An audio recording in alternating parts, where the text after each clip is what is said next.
Mama Marie, nagawang paluin nga si Paye Galang. Yun na yun, Mama Marie. Sa totoo lang, di naman masakit. Parang pwede ulit magkamali kasi hindi naman siya nagpasa.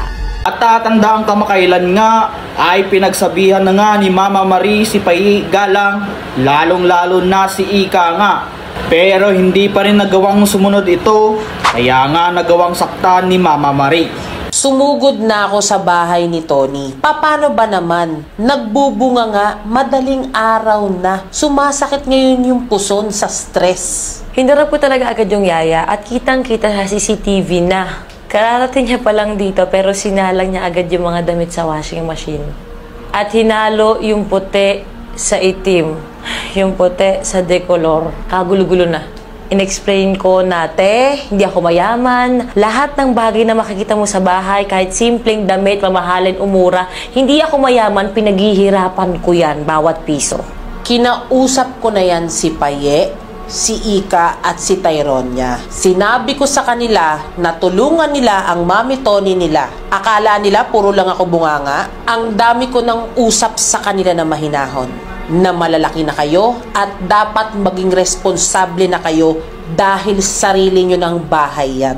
Wala kayong ginagastos. At imbis na si Tony ang mag-ikot, sana kayo na. Mag-check kayo, mga babae kayo, huwag iaasa sa kasambahay. Parang wala akong karapatan magbuntis. Baka pwedeng kayo na muna, di ba?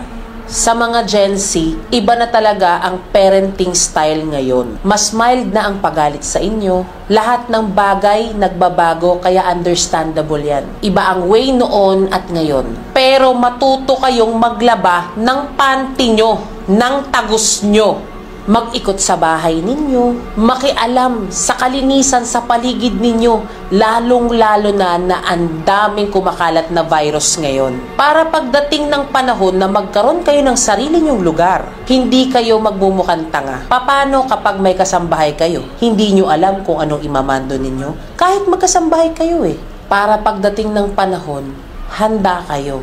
Pero ako, old school ako. Para magtanda, nadaan na kasi sa maayos na pakikipag-usap 2 hampas ng hanger para kay Tyronia, 2 hampas ng hanger para kay Paye, at 2 hampas ng hanger kay Ika.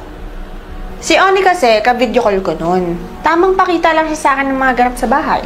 Hindi ko lang sila pinalo dahil kawawa si Tony at buntis siya. Kung hindi alam ko na bilang mama ng bahay, kailangan maitatak ko sa kokote nila, sa utak nila. Bilang babae, hindi sila pwede maging baboy, hindi sila pwedeng maging babaeng okay. Dahil kapag hindi ko sila dinisiplina, sila ang magiging kawawa sa huli. Sila yung lalaking spoiled na hindi marunong sa bahay, di hindi rin magiging marunong sa buhay. Magulong bahay, magulong buhay Lagi ko tong sinasabi kay Tony, it will come back to you kapag nai-spoiled mo yung mga bata. Kasi there will come a time na kapag wala kayong kasambahay at kinailangan nilang umalis, sila ang aasahan mo.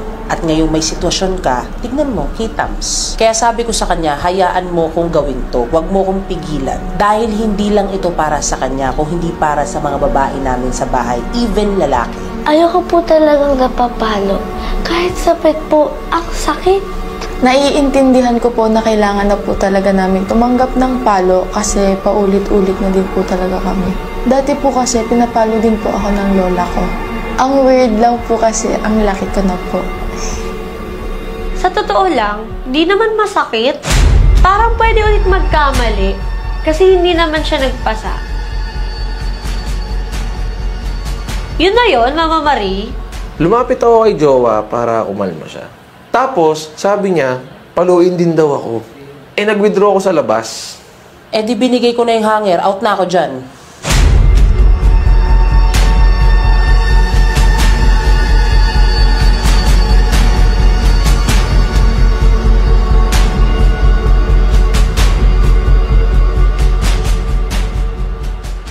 May pasok lang ni Jowa yung galit niya sa akin Lagi naman ako nag-check ng bahay. Pinaglaba ko sila para baka sakali na maalis yung mantsa ng damit. Imbes na tulog na sila, ayan, magtanda kayo. Magturuan pa kayo. Ang swerte ko, buti meron akong ate.